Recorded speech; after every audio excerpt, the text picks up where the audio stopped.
Modi sentiment అనేటటువంటి దానికంటే కూడా మోడీ మన సెంటిమెంట్‌లని టచ్ చేస్తున్నారు.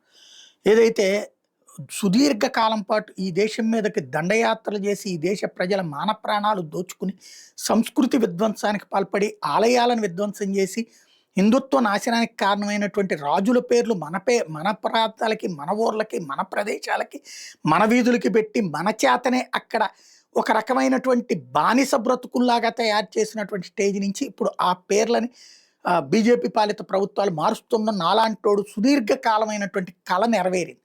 అట్ ద సేమ్ టైం సేవాపద్ అని ఏదైతే తను ఉండబోయేటటువంటి ఇంటికి సంబంధించినటువంటిది పేరు పెట్టాలనుకోవడం కూడా చాలా మంచి ఆలోచన. మోడీ హృదయాలను టచ్ చేస్తున్నాడు. ఇక్కడ మనం ప్రజల చేత ఎన్నికైనటువంటి వాళ్ళు పాలకులు కాదు, సేవకులు, పాలనా సేవకులు అంతే తప్పించి పెత్తందారులు కాదు. రాజ్ భవన్ల పేర్లు మార్చి లోక్ భవన్లను పెట్టిన, ఇప్పుడు సేవాపద్ అని పెట్టుకొచ్చిన ఇవన్నీ కూడా ప్రజల మనసుని టచ్ చేసే అంశాలు. కాకపోతే అది నచ్చని వాళ్ళు ఉండొచ్చును.